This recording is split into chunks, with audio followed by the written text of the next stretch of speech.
Hello students, welcome you to V2 classes. I am Priyanshu Lashkar to teach you social science. तो आज हम हमारा 9th class का first chapter complete करने वाले हैं जो है पॉलिटिक्स का। पॉलिटिक्स का क्या चैप्टर है?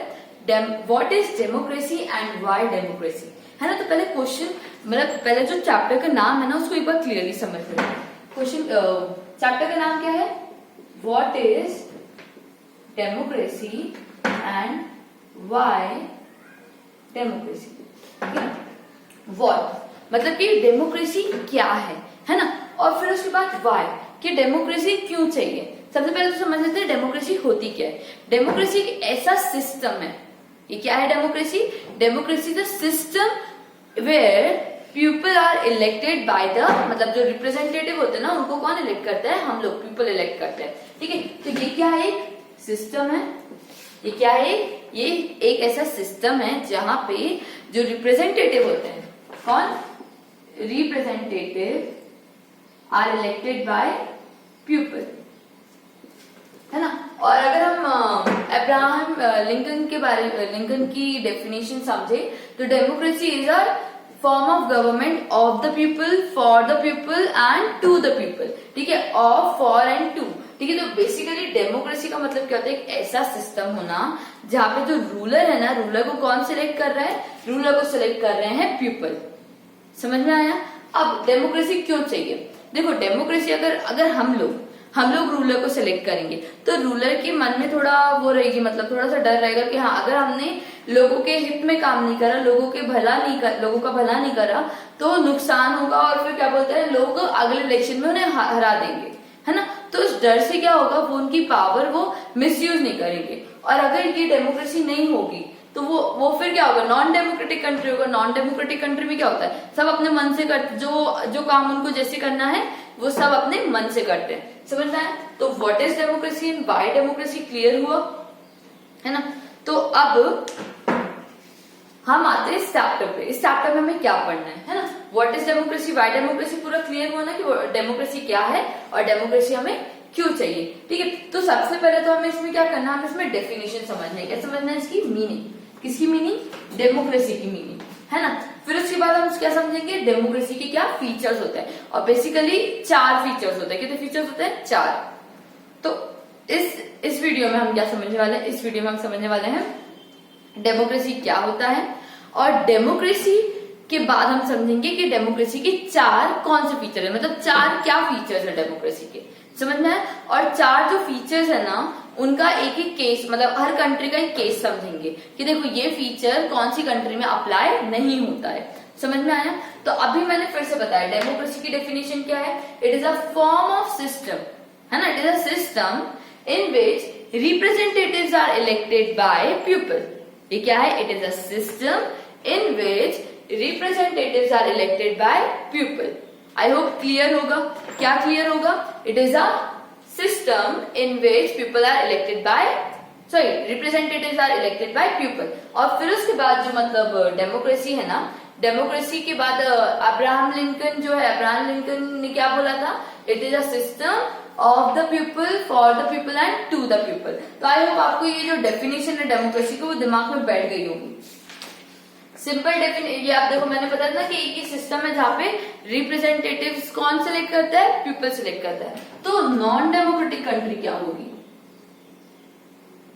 है ना। देखो डेमोक्रेटिक का डेफिनेशन क्लियर हुई होगी, अब आप बोल पाओगे, है ना। अब नॉन डेमोक्रेटिक का मतलब क्या होगा? नॉन डेमोक्रेटिक कंट्री ऐसी होगी जहां पे जो रिप्रेजेंटेटिव्स हैं वो पीपल के द्वारा इलेक्ट नहीं करे जा रहे, है ना। Where representatives not elected by people. समझ में आया? ठीक है, तो दोनों चीजें क्लियर हुई, डेमोक्रेसी और नॉन डेमोक्रेसी, है ना। अगर मैंने बोला कि पाकिस्तान में जो लीडर है वो पीपल के द्वारा इलेक्ट नहीं किया जा रहा है, वो बल्कि के मिलिट्री के द्वारा इलेक्ट किया जा रहा है, तो बताओ वहां उसको हम क्या डेमोक्रेटिक बोल सकते हैं? नहीं, क्योंकि हमारी डेमोक्रेटिक की डेफिनेशन क्या बोल रही है? लोगों को चुनना चाहिए, है ना। तो मतलब वो मैं रियल लाइफ एग्जांपल नहीं बता रही हूँ, मैं प्रैक्टिकल मतलब हाइपोथेटिकल बता रही हूँ। ठीक है ना। तो देखो व्हाट इज डेमोक्रेसी और नॉन डेमोक्रेटिक समझ में आया। अब फीचर्स ऑफ डेमोक्रेसी।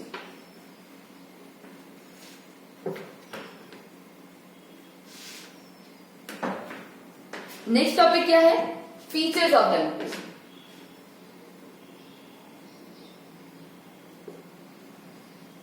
ठीक है, तो देखो फीचर्स ऑफ डेमोक्रेसी का मतलब क्या, मतलब फीचर्स जो है ना वो टोटल 4 है। कितनी है फीचर्स? 4 फीचर्स है,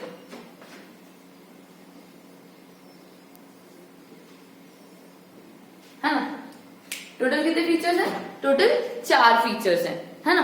तो अब देखो 4 फीचर्स हैं, तो पहला फीचर क्या है? पहला फीचर है major decisions are taken by elected representative, यानी कि जो हमने जिनको चुना है ना, वो ही क्या बोलते हैं? डिसीजन लेंगे। ऐसा नहीं कि हर कोई डिसीजन ले ले आके, हमने लोगों ने जिस लीडर को चुना है सिर्फ वही डिसीजन लेगा।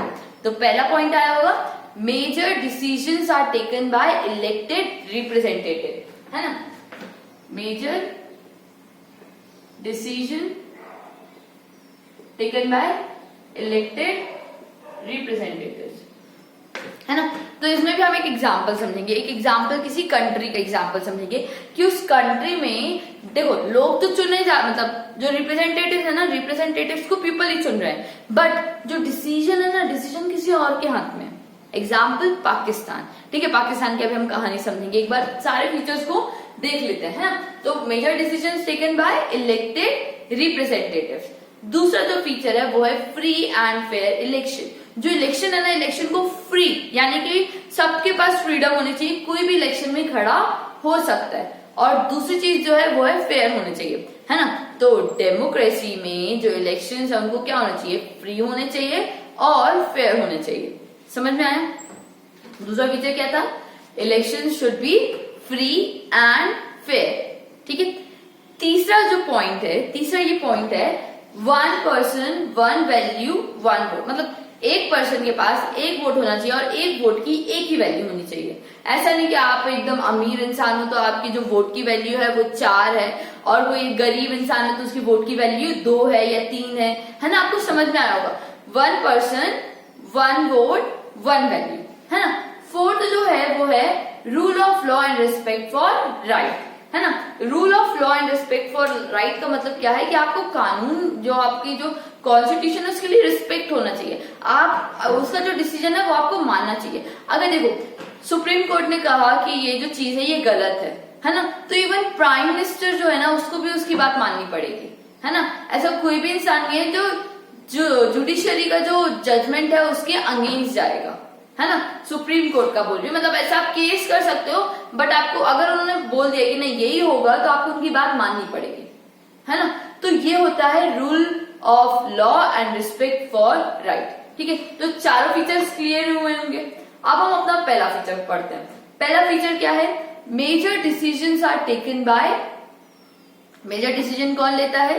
मेजर डिसीजन लेते हैं इलेक्टिव रिप्रेजेंटेटिव। ठीक है, तो अब ये इलेक्टेड रिप्रेजेंटेटिव जैसे कि जिनको पीपल ने चुना है, पीपल ने चुना है कि आप जाके पॉलिटिक्स में हमारे बिहाफ में डिसीजन लो, है ना? तो उन्हें क्या बोलते हैं? इलेक्टेड रिप्रेजेंटेटिव्स बोलते हैं। ठीक है, तो देखो मेजर डिसीजन कौन लेगा? इलेक्टेड रिप्रेजेंटेटिव्स लेंगे, ये तक क्लियर होगा। अब हम स्टोरी पढ़ते हैं किसकी? पाकिस्तान की। ठीक है, तो पाकिस्तान की जो स्टोरी है ना उसमें क्या है? पहले तो इनके यहाँ मतलब अच्छी डेमोक्रेसी थी पाकिस्तान में, ठीक है? फिर उसके बाद आया जनरल परवेज मुशर्रफ। कौन आया? जनरल परवेज मुशर्रफ। अब देखो नाम से क्लियर है, जनरल है यानी कि क्या है? मिलिट्री से रिलेटेड होगा। तो उसने क्या करा? उसने आते से डेमोक्रेसी को हटा दिया। उसने क्या करा? डेमोक्रेसी को एकदम हटा दिया। उसने कहा कि कोई डेमोक्रेसी नहीं है, मेरा रूल चलेगा। ठीक है, तो उसने अपने को क्या बना दिया? Chief executive. क्लियर है ना? पहले क्या है? पाकिस्तान में कौन आया? पहले डेमोक्रेसी थी, डेमोक्रेसी को हटा दी। हटाई कौन ने? जनरल परवेज मुशर्रफ ने। ठीक है, जनरल परवेज मुशर्रफ ने उस डेमोक्रेसी को हटा दिया। अब वे क्या करा? डेमोक्रेसी को हटाने के बाद उन्होंने अपने आप को चीफ एग्जीक्यूटिव बना दिया। क्या बना दिया? Chief executive. समझ में आया? और चीफ एग्जीक्यूटिव के बाद कुछ टाइम बाद, कब? 2002 में, है ना? तो 2002 में उसने अपने आप को प्रेसिडेंट बना दिया, है ना? और वो फिर कॉन्स्टिट्यूशन ले आया। अब आपको लग रहा होगा एकदम कैसे उसका दिमाग सटक गया, मतलब इतना एकदम कैसे उसके अंदर चेंजेस आ गए कि वो सोचने लगे चलो डेमोक्रेसी ले आते हैं, कॉन्स्टिट्यूशन ले आते हैं पाकिस्तान में। तो ये जो कॉन्स्टिट्यूशन आया था, ये जो नियम आए थे, ये कोई भले के लिए नहीं थे, ये पूरी की पूरी पावर ना किसको, प्रेसिडेंट और मिलिट्री को दे देते। अब ये नया कॉन्स्टिट्यूशन में क्या था, नए कॉन्स्टिट्यूशन में था कि प्रेसिडेंट के पास पावर है कि वो किसी भी मतलब किसी भी चीज को नेशनल और प्रोविजनल, प्रोविजनल का मतलब पता है, प्रोविजनल का मतलब होता है स्टेट की असेंबली, तो किसी भी नेशनल और किसी भी स्टेट की असेंबली को डिसमिस कर सकता है कौन, प्रेसिडेंट। तो प्रेसिडेंट को एक तरीके से हम बोल सकते हैं ये एकदम राजा जैसा था कि वो किसी को भी हटा सकता है। दूसरी चीज जो कैबिनेट्स होते हैं, कैबिनेट्स यानी कि कौन, मिनिस्टर्स होते हैं हमारे इंडिया में, जैसे कि होम मिनिस्टर और फाइनेंस मिनिस्टर, एजुकेशन मिनिस्टर, है ना, फॉरेन अफेयर मिनिस्टर्स। ये जो मिनिस्टर्स होते हैं ना, इनको कौन कंट्रोल करेगा, हमारे इंडिया में कोई कंट्रोल नहीं करता उनको। ऐसा नहीं है कि कोई उनके ऊपर हावी होता है या फिर उनके जो डिसीजंस होते हैं वो किसी और के द्वारा लिए जाते हैं। बट पाकिस्तान में कैबिनेट्स को कंट्रोल किया जाता है मिलिट्री के द्वारा। पाकिस्तान में कैबिनेट को किनके द्वारा कंट्रोल किया जाता है, मिलिट्री के द्वारा कंट्रोल किया जाता है ना। तो जो मिलिट्री होती है ना, मिलिट्री तो अपनी चलाएगी, है ना, और मिलिट्री अपने फायदे के लिए डिसीजंस लेगी। अब देखो ध्यान से सुनना, पीपल ने किनको चुना है, पीपल ने कैबिनेट को चुना है, बट कैबिनेट खुद का डिसीजन नहीं ले रहे, कैबिनेट मिलिट्री वालों का डिसीजन ले रहे। तो बताओ क्या यहाँ पे डिसीजंस इलेक्टेड पीपल ले रहे हैं पाकिस्तान में? नहीं, क्योंकि फाइनल पावर किसके हाथ में, मिलिट्री के हाथ में, एंड प्रेसिडेंट के हाथ में है ना। और प्रेसिडेंट भी कोई लोगों के द्वारा नहीं चुना जाता है, समझ में आया। तो देखो major decision taken by elected representative, अगर ऐसा है तो ही आपकी कंट्री में क्या है, डेमोक्रेसी है। मतलब ये जो चारों फीचर्स है ना डेमोक्रेसी के, अगर ये आपकी कंट्री में फॉलो हो रहे हैं तो ही आपकी कंट्री में क्या है, डेमोक्रेसी है। और अगर ये फॉलो नहीं हो रहा है, अगर ये कोई भी फीचर फॉलो नहीं हो रहा है, तो आप अपनी कंट्री को डेमोक्रेटिक ना बोलो, है ना। तो पाकिस्तान का समझ में है, तो क्या पाकिस्तान को हम डेमोक्रेटिक बोल सकते हैं? नहीं, बट तो भी मतलब वो है एक डेमोक्रेटिक कंट्री, क्योंकि वो वहां पे जो लोग हैं, वहां पे रिप्रेजेंटेटिव जो है वो लोगों के द्वारा चुने जाते हैं। बट जो फाइनल डिसीजन है वो किससे लिया जाता है, मिलिट्री से लिया जाता है। समझ में आया। अब सेकेंड जो फीचर है ना, वो है फ्री एंड फेयर इलेक्शन। क्या है?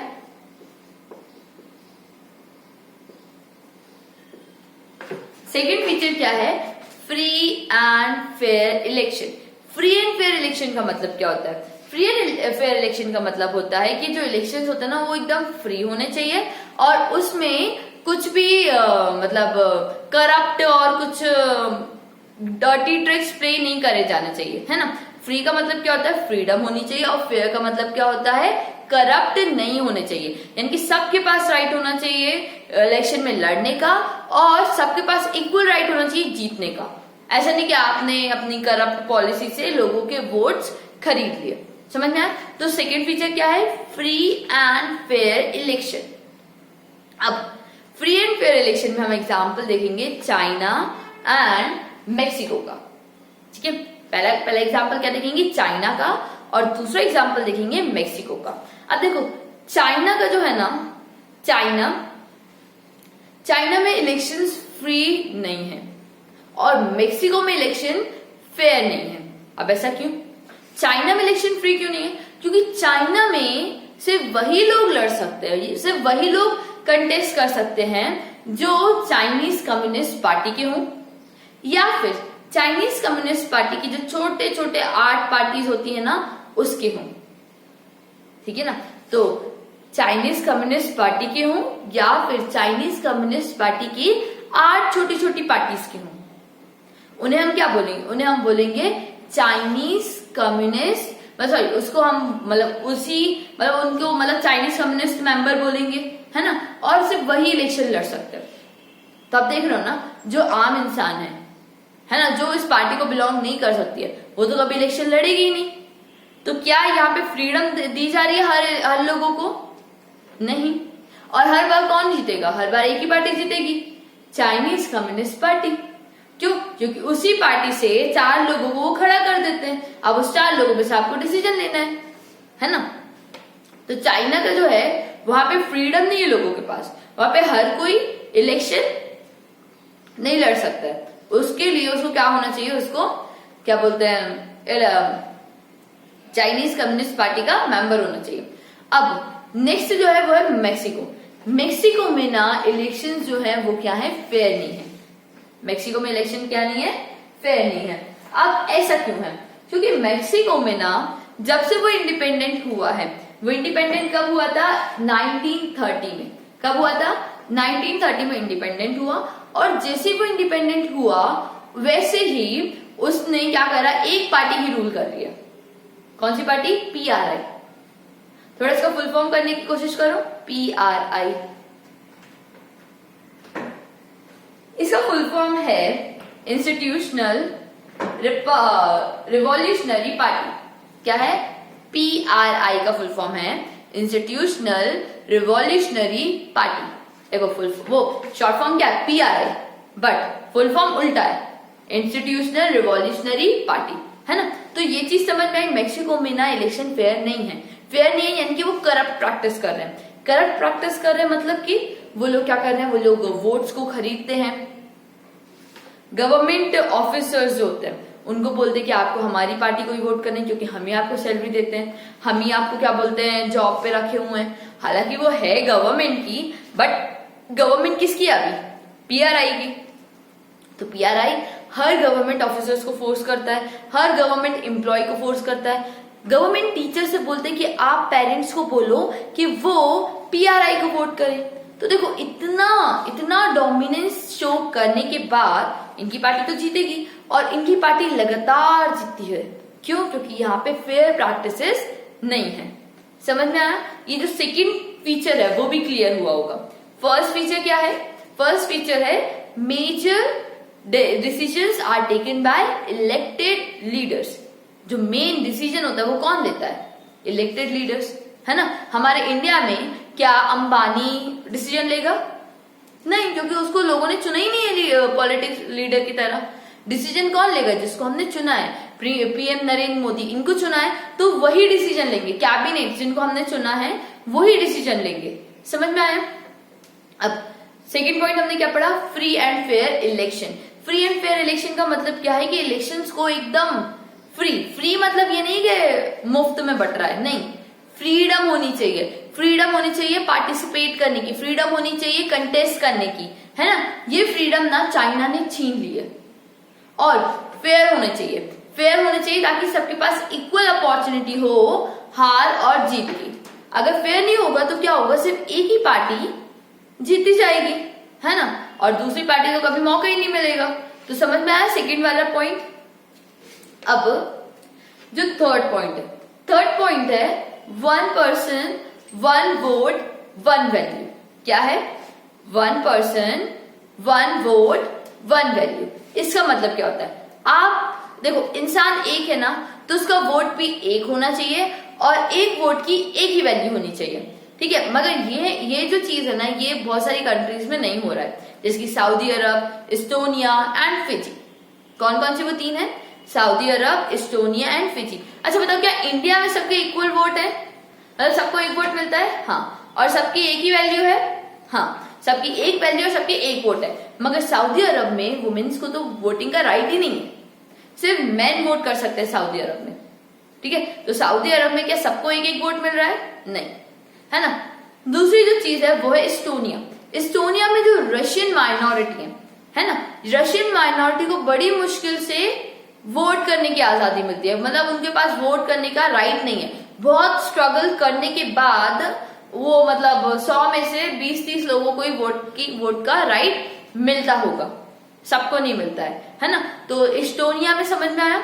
अब फिजी में क्या है ना, फिजी में उनने वो डिवाइड कर दिया, इंडियन फिजी है ना और इंडिजीनियस फिजी। इंडिजीनियस का मतलब होता है कि वो वहीं पे पैदा हुए और वहीं पे अभी रह रहे हैं, एंड इंडियन फिजी का मतलब होगा इंडिया से लोग फिजी में रह रहे हैं। तो जो इंडियन फिजी है ना, उनका वोट का वैल्यू कम है as compared to indigenous Fiji. यानी कि अगर ये 5 इंडियन फिजी एंड ये 5 इंडिजीनियस फिजी, इन 5 ने भी वोट डाला, ठीक है, इन 5 ने किसका वोट डाला, इन 5 ने वोट डाला, इन 5 ने 5 वोट दिए और इन 5 ने भी 5 वोट दिए, बट इनके 5 वोट तो 5 ही वोट गिने जाएंगे और इनके 5 वोट 10 वोट गिने जाएंगे। क्यों? क्योंकि इनकी इंडिजीनियस फिजी की वैल्यू ज्यादा है। फिर जो थर्ड चीज है, थर्ड चीज क्या है, सॉरी ये तीनों चीजें बता दी मैंने, 1 पर्सन 1 वोट 1 वैल्यू में तीनों एग्जाम्पल कर लिए, सऊदी अरब, फिजी और कौन सा, इस्टोनिया, ठीक है। अब फोर्थ फीचर हम पढ़ने वाले हैं। फोर्थ फीचर जो है ना, फोर्थ फीचर है कि rule of law and respect for right. Fourth feature क्या है, rule of law and respect for right. तो देखो रूल ऑफ लॉ का मतलब क्या होता है कि मतलब आपके कानून, मतलब कानून का जो है मतलब उसके भी कुछ रूल्स होते हैं ना, उन रूल्स को होना चाहिए और सबको उस चीज को रिस्पेक्ट देनी चाहिए। अब देखो हमारे इंडिया में अगर कोई जज है, जज डिसीजन लेता है तो उसको सब लोग मानते हैं, अगर कोई भी इंसान नहीं है जो उसको मानेगा नहीं। बट जिम्बाब्वे में जो मतलब जिम्बाब्वे में क्या हुआ था, जैसे हमारे इंडिया में फ्रीडम स्ट्रगल हुआ था, ऐसे जिम्बाब्वे में भी क्या हुआ था, फ्रीडम स्ट्रगल हुआ था। लोगों ने आजादी की लड़ाइयां लड़ी थी और उस आजादी की लड़ाई में जानु पीएफ ने बहुत इंपॉर्टेंट रोल प्ले करा था। जैसे हमारे इंडिया में कांग्रेस ने बहुत इंपॉर्टेंट रोल प्ले करा था, तो उस टाइम पे कांग्रेस की सरकार बन गई थी। सिमिलरली जिम्बाब्वे ने जानु पीएफ ने बहुत इंपॉर्टेंट रोल प्ले करा था, जिसके कारण उनकी सरकार बन गई थी। बट जो जानु पीएफ का जो लीडर था, है ना, रॉबर्ट मुगाबे, उसने इतना हैरेसमेंट और इतनी क्रूअल पॉलिसी लाई कि वो हर बार वो अपनी क्रूरता से जीतता था। वो लोगों को सप्रेस करता था, लोगों को डराता था, धमकाता था और डरा के धमका के वो क्या करता था, डिसीजन उनके वोट्स लेता था। समझ में आया? तो यहाँ पे जानु पीएफ के बारे में बताया गया है कि जानु पीएफ ने कैसे अपनी पावर का मिसयूज करा। जब सबने उसके खिलाफ केस करा तो उसने जज की भी नहीं सुनी एंड अभी मतलब कुछ सालों पहले ही उसने रिजाइन कर लिया after 37 year of rule. 37 year राज करने के बाद उसने रिजाइन करा और अब हम बोल सकते हैं अब जिम्बाब्वे में क्या आई है, थोड़ी डेमोक्रेसी आई है। अब वहां पे इक्वल प्रैक्टिसेस करी जाएगी, है ना, वहां पे राइट दिया जाएगा कि वो प्रोटेस्ट कर सकते हैं, वहां पे राइट दिया जाएगा कि वो पॉलिटिकल एक्शन ले सकते हैं, है ना, वहां पे फ्रीडम की भी राइट मिलेगी। अब ऐसा नहीं होगा जैसा पहले होता था, है ना। तो अब हमने इस चैप्टर में इस वीडियो को समाप्त करती हूँ मैं, है ना। इस चैप्टर में मैंने क्या पढ़ा दिया आपको, डेमोक्रेसी की डेफिनेशन पढ़ा दी। डेमोक्रेसी की डेफिनेशन क्लियर होगी ना, बाय हार्ट लर्न भी हो गई होगी। फिर से बोलो, it is a form of government where people are elected, where representatives are elected by people. फिर इसके बाद हमने डेमोक्रेसी के 4 फीचर्स देखे। कितने फीचर्स देखे? 4 फीचर्स। वो 4 फीचर्स क्या थे? पहला फीचर था free major decisions taken by elected government, elected leader, ठीक है। इलेक्टेड लीडर क्या